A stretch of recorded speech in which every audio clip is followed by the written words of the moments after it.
Hey everyone, Mike Vukovcan here at my Pittsburgh Sports Now home office. We have some Pitt recruiting news today. Within the hour, we just reported something that we've been hitting at over the weekend, and that was the commitment of Nolan Ulizio. He's a grad transfer from Michigan, and today he made it official that he would be joining Pitt for the upcoming season. He was in town on Friday, as we reported first, and you just got the sense that it was going to happen. A couple things, reasons for that. Number one is opportunity. Pitt is graduating both of their offensive tackles, Stefan Millen and Alex Buchser. So Pat Narduzzi needs two offensive tackles, and the trend the last couple years has been because they've had a lot of younger guys. He's brought in grad transfers the last 2 years, so this makes it year number 3. So I would, barring injury or something strange happening, I would book or lock Ulizio in as one of the starters on the offensive line. The other thing now is it just gives them the leeway not to have to start two freshmen or two inexperienced guys at the tackle position. You don't want to do that. Some of the other guys that could potentially are going to be in the mix now coming up in the spring, Brandon Ford, Gabe Hoy, Blake Zukovic, Jerry Drake. None of those guys have had very much playing time. I guess Hoy and Brandon Ford got a little bit of time last year, but it's also yet to be determined where those guys project, because somebody like Chase Braun came in a couple years ago as an offensive tackle. However, he's been getting more time as an offensive guard.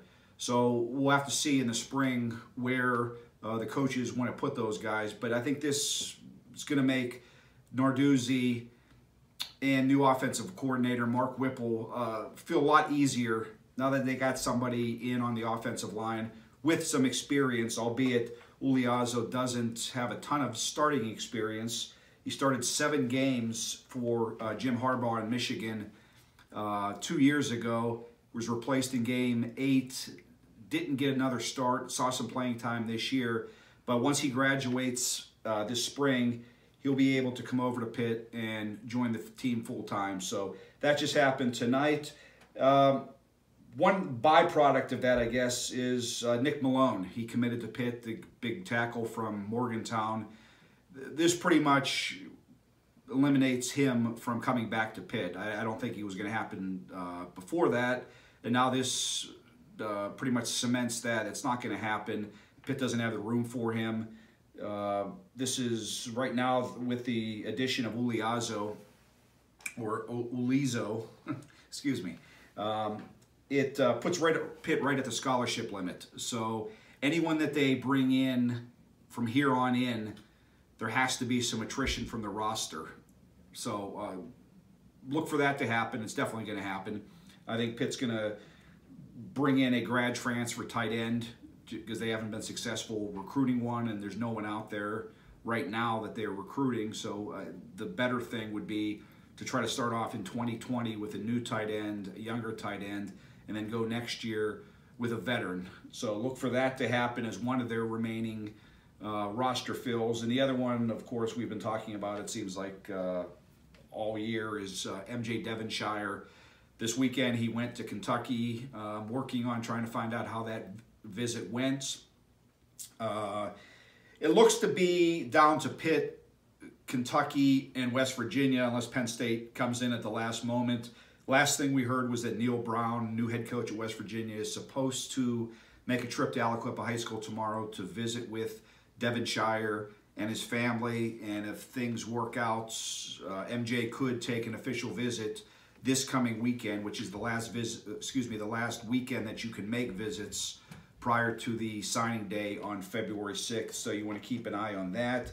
And 2 other notes from today. Erwin Byrd, it sort of coincides a little bit with Devonshire. A few days ago, Pitt offered him cornerback, 2019 quarterback out of Georgia. He made an official visit this weekend to Maryland. He told me yesterday that he was going to be planning on visiting Pitt this coming weekend. Well, that's not going to happen now because this afternoon He made a verbal commitment to Mike Loxley in Maryland. So he's off of Pitt's radar now. That was a little bizarre, I would say, to begin with.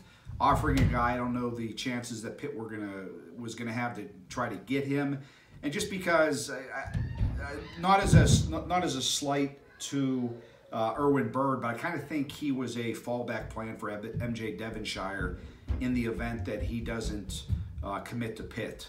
So that insurance policy is now gone, and Pitt has to hope now that they get their #1 target in Devonshire. Don't know when that's going to happen, or he's going to announce on February 6th, but no idea if he's going to make any sort of announcement prior to signing day. And the only other note to bring up today that we found out to keep an eye on is a kid by the name of Alante Brown. He's from Chicago, Illinois. He was committed to Michigan State. He decommitted today. However, he was on an official visit to Florida State over the weekend. He told me through message that he's considering making an official visit to Pitt this weekend, but all signs point to him going to Florida State, and I wouldn't be surprised if he gives a commitment to them prior to signing day. But that's it for now. Any other breaking news, we'll be back. But the news, as I mentioned, is that Pitt got an offensive lineman, and we'll be able to read more about that the next couple days on Pittsburgh Sports Now.